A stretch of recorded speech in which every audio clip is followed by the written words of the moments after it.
Hello student, आप लोग कैसे हैं? आई होप आप लोग अच्छे होंगे, पढ़ाई कर रहे होंगे। तो आज की इस वीडियो में हम 4.2 की पांचवी और छठवीं सवाल कवर करेंगे। अगर आपने इसके पहले की वीडियो नहीं देखा है तो चैनल के प्लेलिस्ट में जाकर आप वीडियो देख लीजिएगा। तो चलिए शुरू करते हैं। इसमें पांचवी सवाल में दिया है, एक समकोण त्रिभुज की ऊंचाई इसके आधार से 7 सेंटीमीटर कम है। यदि कर्ण 13 सेंटीमीटर का हो तो अन्य दो भुजाएं ज्ञात कीजिए। तो कहने का मतलब इसमें हमें कर्ण दिया है 13 सेंटीमीटर और ये जो दिया है ये 7 सेंटीमीटर। ना तो ये हमें आधार दिया है ना ऊंचाई दिया है। इसमें कह रहा है कि त्रिभुज की ऊंचाई इसके आधार से 7 सेंटीमीटर कम है। तो चलिए इसको हम समझ लेते हैं। फ्रेंड्स, क्वेश्चन में कह रहा है एक समकोण त्रिभुज है। मान लेते हैं, हम इसे नाम दे देते हैं ए बी सी। इसे नाम दे दीजिए। ये एक समकोण त्रिभुज है। इसमें एक कोण ये 90 का है, तो ये समकोण कोण है, मतलब समकोण त्रिभुज है। तो देखिए इसमें कह रहा है ये जो कर्ण है ये 13 सेंटीमीटर है। और देखो ये क्या है, ये आधार हो गया है, ये ऊंचाई है।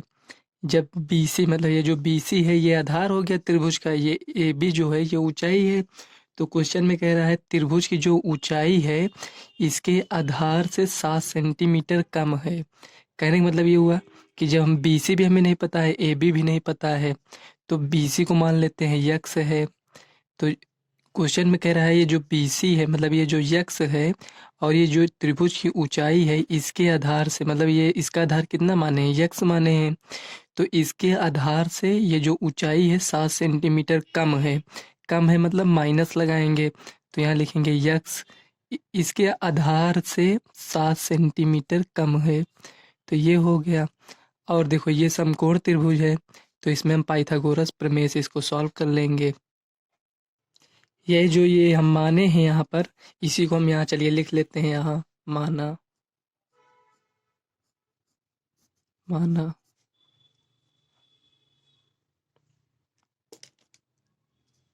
समकोण त्रिभुज,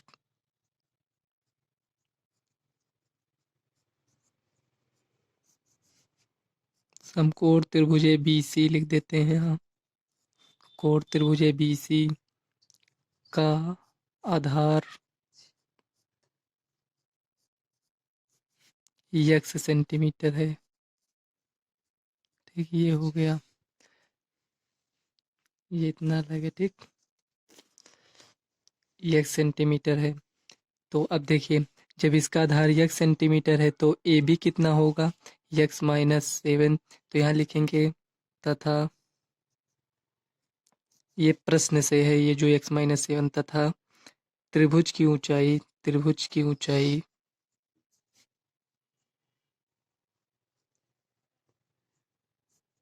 कितना है, ये x-7 सेंटीमीटर। अतः त्रिभुज क्या है, ये समकोण है। तो यहाँ लिखेंगे हम पाइथागोरस प्रमेय से।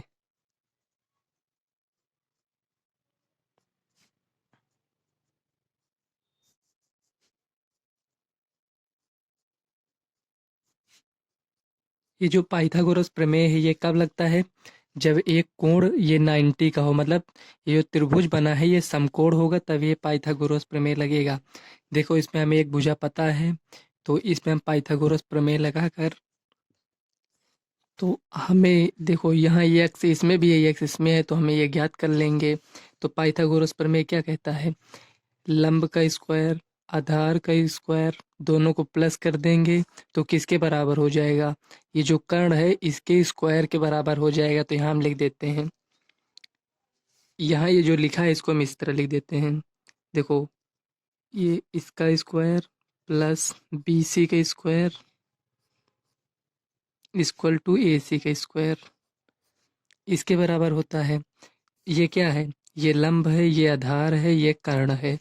तो AB हमें कितना दिया है, x-7, इसका होल स्क्वायर है यहाँ, प्लस BC कितना है, यक्स है, बराबर AC कितना है, 13 है, इसका स्क्वायर करेंगे।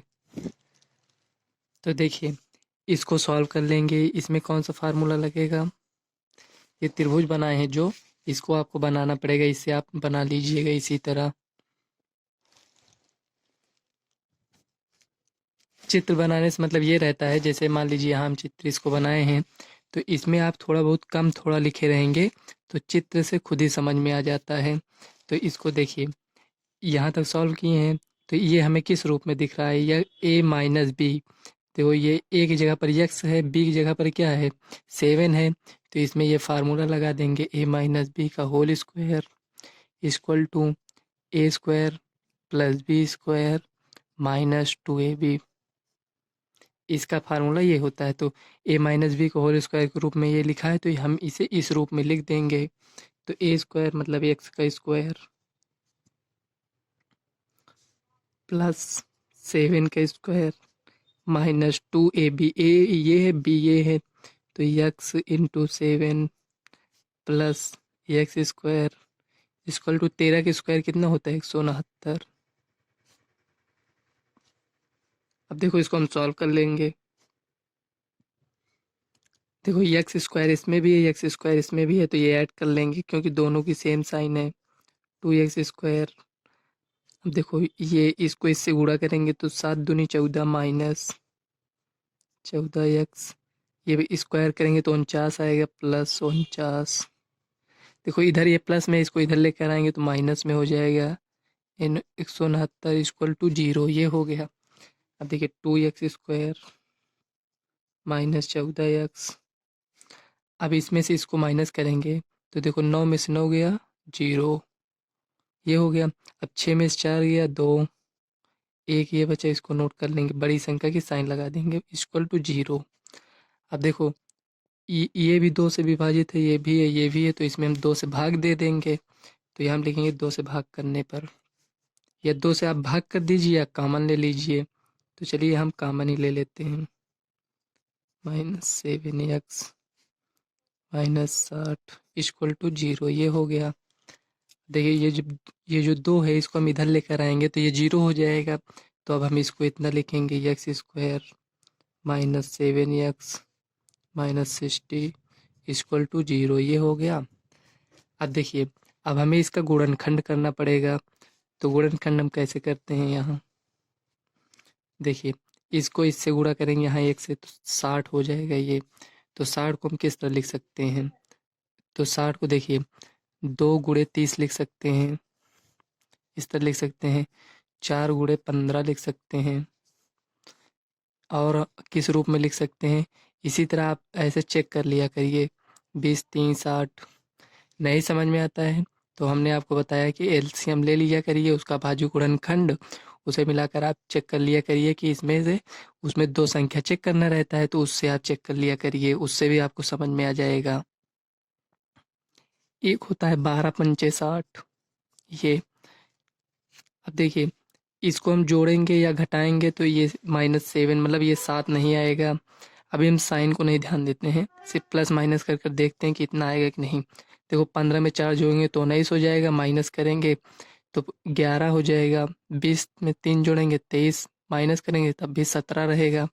इसमें देखिए 12 में 5 जोड़ेंगे तो 12 5 17 हो जाएगा, यहाँ नहीं है तो माइनस करते हैं। 12 5 मतलब 12 में से 5 गया तो कितना आएगा 7 आएगा। तो यहाँ देखिए माइनस तो कर रहे हैं, ये तो पता चल गया हमें, लेकिन कौन सा, ये वाली संख्या को हम बड़ी संख्या रखें मतलब माइनस इसमें रखेंगे, इसमें ये नहीं समझ में आ रहा है। देखो -12 प्लस 5 इक्वल टू कितना आया -7। एक तो ये हो गया, माइनस कर रहे हैं, देखो एक संख्या माइनस में लिए हैं। एक इस तरह हम कर सकते थे, सॉरी ये प्लस में इसको कर दें, इसको माइनस में कर दें, तो इसमें भी देखो ये आया। तो हमें ज़रूरत किसकी है, देखो 12 में से 5 गया 7, यहाँ पॉजिटिव वैल्यू आई है लेकिन यहाँ तो निगेटिव है, तो हमें ये वाली संख्या लेना है, ये वाली। तो इसमें हम -12x plus 5x equal to -7x। X हम कहाँ से पाए, तो देखिए यहाँ हम आपको इस तरह समझा रहे थे, तो यहाँ जब हमें संख्या मिल गया तो हम यक्स लगा कर इसको हम सॉल्व कर लिए। तो देखो -7x की जगह पर हम क्या लिख सकते हैं, -12x प्लस 5x। तो ये -7x की जगह पर हम इसको लिख देंगे।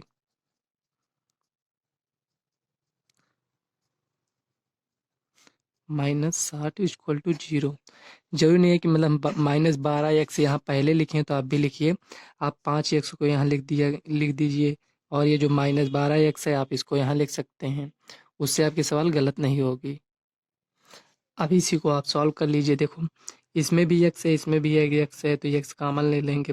कॉमन वही संख्या लेंगे जो दोनों में हो, x -12। देखो ये ब्रैकेट में हमें ये मिल गया, हम इसी को यहाँ पर लिख लेंगे। अब देखो यहाँ x है, यहाँ भी x है, लेकिन यहाँ 5 है, तो इसमें किससे गुणा करेंगे कि 5x हो जाए, तो 5 से, तो 5 यहाँ लिखेंगे। यहाँ प्लस लिखेंगे, माइनस, यहाँ देखो ये प्लस है तो यहाँ प्लस लिख देंगे। =0, तो x + 5 x -12 ये है, =0। अब जब इसको हम 0 से तुलना करेंगे तो हमें एक वैल्यू आएगी निगेटिव में, मतलब ये जब ये प्लस में है, ये उधर जाएगा तो माइनस में हो जाएगा, और ये माइनस में है, 0 उधर जाएगा तो प्लस में हो जाएगा। तो हमें कौन सी संख्या लेना है? देखो, -5 लें या 12 लें? तो यहाँ हम 12 को लेंगे। क्यों लेंगे 12 को? क्योंकि देखो यहाँ जो हम माने हैं, यहाँ देखिए त्रिभुज, ये जो त्रिभुज माने हैं, तो देखो ये लंबाई है, तो लंबाई मतलब निगेटिव नहीं हो सकती।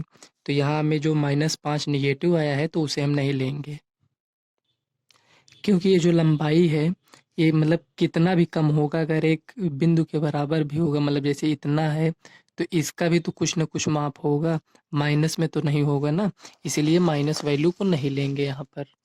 तो यहाँ -5 12, तो यहाँ हम x बराबर 12 लेंगे। तो देखिए हमें x बराबर 12 तो आ गया।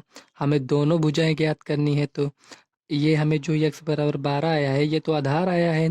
अब ऊंचाई हमें ज्ञात करना है, तो ए बी को ऊंचाई माने थे, तो ए बी बराबर x -7 है। तो यहाँ हम रखेंगे x की जगह पर 12 रखेंगे, -7 = 5। तो 12 में 7 गया 5, तो हमारे पास दो वैल्यू आ गया। मतलब ये जो आधार आया है, यहाँ लिखेंगे त्रिभुज का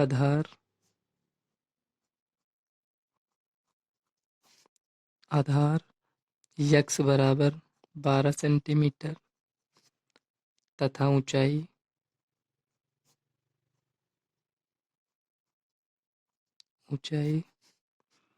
कितना है? ये 5 सेंटीमीटर है, तो यहाँ लिख दें ऊंचाई 5 सेंटीमीटर है। यही आपका आंसर हो जाएगा। तो हम आशा करते हैं आपको ये सवाल समझ में आई होगी। यदि अगर आपको कोई डाउट हो तो आप कमेंट करिएगा। तो चलिए नेक्स्ट वीडियो में देख लेते हैं 6 नंबर की सवाल। सॉरी फ्रेंड, अभी हमने बोल दिया था नेक्स्ट वीडियो में देखेंगे। इसके बाद वाली जो 6वीं सवाल है, हमको इसी वीडियो में देखना है। चलिए हम नेक्स्ट सवाल देख लेते हैं। 6 नंबर की सवाल इसमें क्या दिया है, देखिए इसमें लिखा है, एक कुटीर उद्योग एक दिन में कुछ बर्तनों का निर्माण करता है। कुछ बर्तनों का निर्माण करता है, मतलब हमें संख्या नहीं पता है कितना करता है, तो ये एक मान लेंगे। एक विशेष दिन यह देखा गया कि प्रत्येक नग की निर्माण लागत रुपए में उस दिन के निर्माण किए गए बर्तनों की संख्या, उस दिन निर्माण किए गए बर्तनों की संख्या, मतलब ये जो शुरू में हम बोले थे यक्स मान लेंगे, तो वही यहाँ ये बात कर रहा है कि निर्माण किए गए बर्तनों की संख्या कितना माने, अभी यहाँ पर यक्स माने, तो संख्या के मतलब यक्स के, मतलब ये जो संख्या है कितना है, यक्स यहाँ माने ना, तो बर्तनों की संख्या यक्स के दुगने, मतलब यक्स को दुगना कर देंगे, और उससे 3 अधिक, मतलब 3 अधिक मतलब प्लस करेंगे। अगर यहाँ कम होता, यहाँ मतलब 3 कम थे तो यहाँ माइनस लगा देते, लेकिन यहाँ अधिक कह रहा है तो प्लस। तो कहने का मतलब ये होगा कि 2x + 3, ये हमें क्या मिला, 2x + 3, ये रुपया मिल गया हमें। यदि उस दिन की कुल निर्माण लागत, ये जो हमें रुपया भी मिला, हमें एक बर्तन की लागत मिला है, तो कुल बर्तन कितना, यक्स बर्तन, और एक बर्तन को जब हम गुणा करेंगे तो हमें कुल बर्तन मिल जाएगा। तो यहाँ दिया है हमें, देखो वही, कुल निर्माण लागत ₹90 थी, तो निर्मित बर्तनों की संख्या और प्रत्येक नग की लागत ज्ञात कीजिए। तो चलिए हम इसको अच्छे समझ लेते हैं। अभी जो बताया अगर नहीं समझ में आया है तो चलिए हम आपको और अच्छे समझाएंगे। देखिए फ्रेंड, क्वेश्चन में कह रहा है एक कुटीर उद्योग एक दिन में कुछ बर्तनों का निर्माण करता है, मतलब एक दिन में मान लेते हैं एक दिन में यक्स बर्तनों का निर्माण करता है। ऐसे आप समझ लीजिए। देखो, एक दिन में यक्स बर्तनों का निर्माण करता है।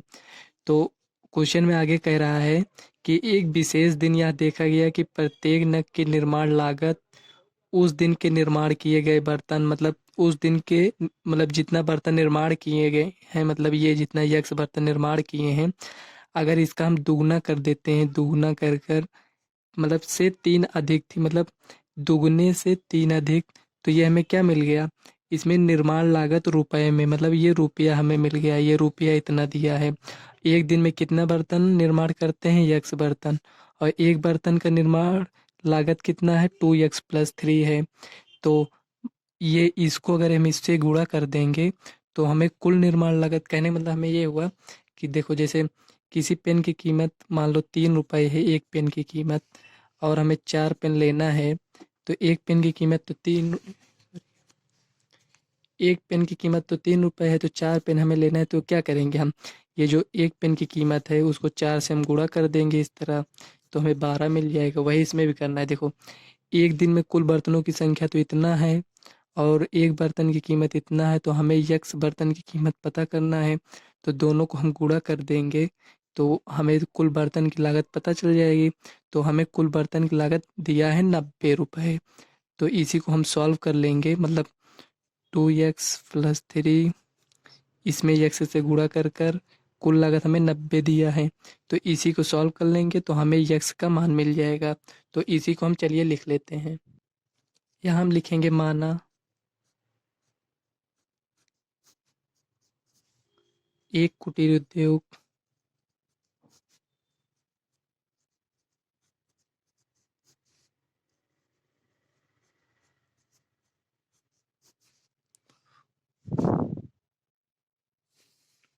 एक दिन में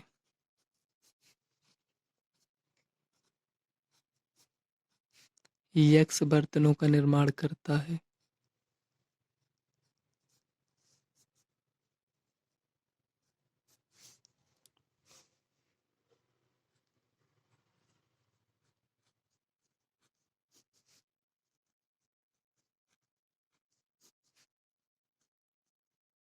ये हो गया। और एक बर्तन के निर्माण लागत, प्रश्न से यहाँ लिखेंगे, प्रश्न से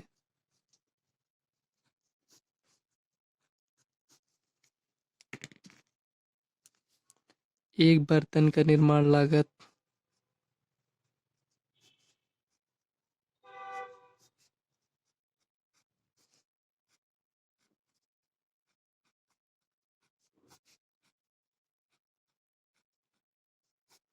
एक बर्तन का निर्माण लागत कितना है? कुल बर्तनों की संख्या के दुगने से 3 अधिक है, हमें ये मिल गया। और हमें कुल निर्माण लागत ज्ञात करना है। तो यहाँ हम लिखेंगे कुल निर्माण लागत। कुल निर्माण लागत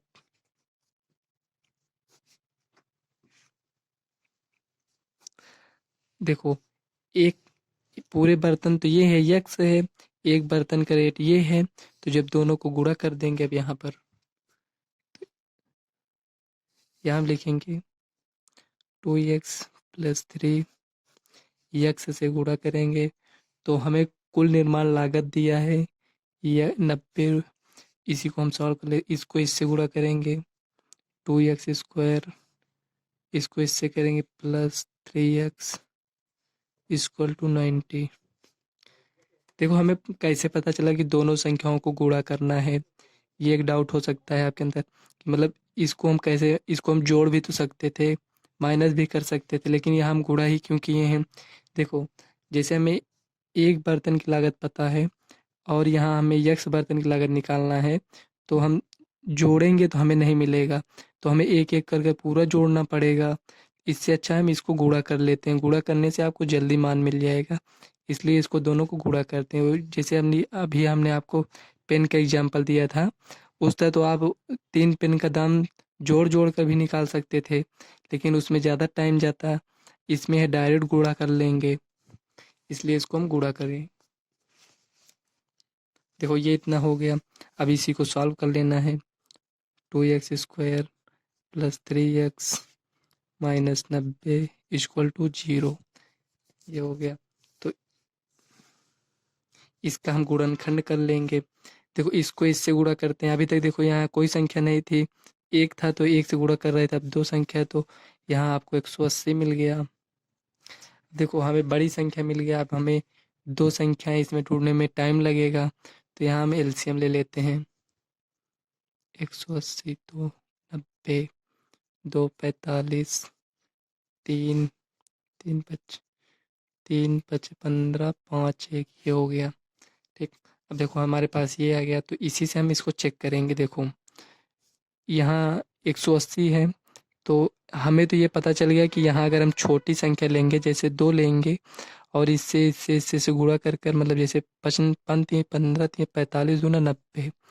तो कहने का मतलब ये है हमारा कि यहाँ देखो ये छोटी संख्या है, ये बहुत ज़्यादा बड़ी संख्या है, मतलब इससे अगर कंपेयर करें तो ये बहुत बड़ी संख्या है। तो अगर इसको हम जोड़ेंगे या घटाएंगे तो ये तो हमें मिलेगा नहीं। ये हमें 3 कैसे मिलेगा? इसके आसपास की मतलब दोनों संख्या लगभग थोड़ा बराबर हों, तब हमें मिल जाएगा। तो देखो 5 3 15, 3 दूनी 6, दूनी 12। देखो ये मिल गया ना हमें। इसी तरह आपको भी चेक करना है। मतलब इससे आपको ये पता चल गया कि मतलब ये बड़ी संख्या है, इसको अगर हम जोड़ेंगे भी या घटाएंगे तो ये 3 तो हमें मिलने वाला नहीं है। तो इसी तरह हम देखेंगे कि दोनों संख्याएं हमें ऐसी लेना है कि मतलब उसमें अगर हम जोड़ दें या घटा दें, मतलब जो करना रहेगा, मतलब वो तो हम दो संख्याएं मिल जाएंगी तो हम ऐसे भी पता कर लेंगे। जैसे ये हमें दो संख्याएं मिल गया, तो इसमें हम पता कर लेंगे ना, जोड़ेंगे नहीं आया, घटाएंगे नहीं आया। अब ये संख्या दो संख्या हमें मिली तो इसमें हम जोड़ेंगे, ज़्यादा हो जाएगा, तो घटाएंगे तो देखो ये 3 आ गया। तो इसी तरह आप चेक कर लिया करिए। कोई और संख्या आप चेक करते, मान लीजिए जैसे हम इसको ना लेते तो 2 दूनी 4, 4 लेते, और 5 3 15 3 45। देखो ये भी बहुत बड़ी संख्या है ये भी, तो इसको जोड़ेंगे तब भी नहीं आएगा, माइनस करेंगे तब भी नहीं आएगा। तो यहाँ देखकर आप चेक कर सकते हैं कि हमें कौन सी दो संख्या लेनी है। तो यहाँ देखो ये 15 और 12 ज़्यादा छोट बड़ी संख्या नहीं है, और हमें इसी रूप में चाहिए इसको। तो ये तो हमें संख्या मिल गई है, तो यही इसी को हम सॉल्व कर लेते हैं। देखो जोड़ेंगे तो ज़्यादा हो जाएगा, माइनस कर लेंगे। 15x minus 12x equal to 3x, ये आ गया। देखिए 15 में से 12 जाएगा, 3x हो जाएगा। अगर इसको माइनस कर देंगे तो बड़ी संख्या की साइन यहाँ माइनस लग जाएगा, लेकिन यहाँ तो प्लस है, तो ये भी आपको ध्यान देना है। तो ये जो 3x है इसकी जगह पर हम इसको लिख सकते हैं, तो यहाँ लिख देंगे 2x square plus 15x minus 12x minus 90 equal to 0। देखो यहाँ 15 यहाँ 2 है, ये कामन नहीं होगा, तो x है, x कामन ले लीजिए। 2x प्लस 15, इसको यहाँ लिख लीजिए 2x प्लस 15।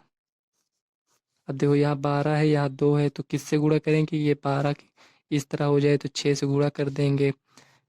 देखो यहाँ 2 था, तो हम 2 में किससे गुणा करेंगे? 12 हो जाए तो 6 से गुणा करेंगे, तो 6 दूनी 12।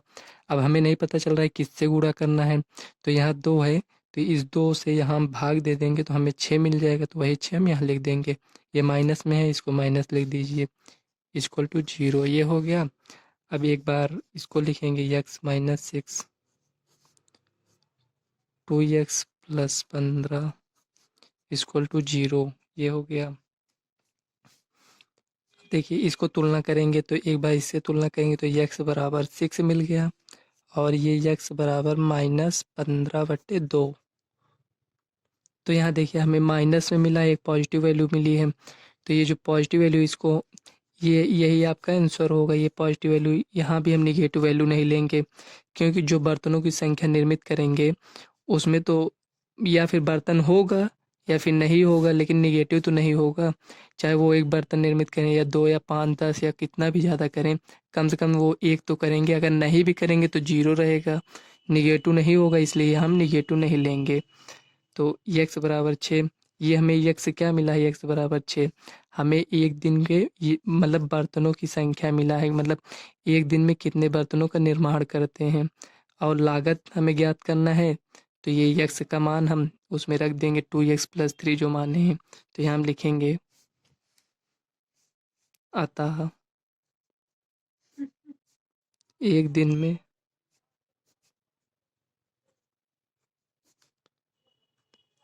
निर्मित बर्तनों की संख्या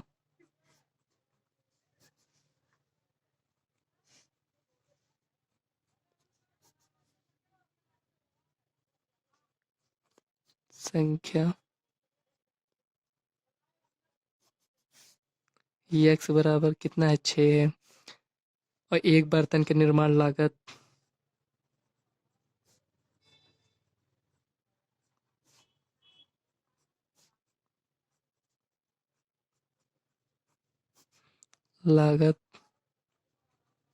कितना है 2x+3 है। तो यहाँ हम x का मान रख देंगे 2 × 6 + 3 बराबर 2×6 = 12 3 15 मतलब 15 रुपये। तो यही देखिए आपका एक ये हो गया आंसर, एक ये हो गया एक दिन में बर्तनों का निर्माण किए हैं, और ये हो गया एक बर्तन का मूल्य। तो यही आपका फाइनल आंसर हो जाएगा।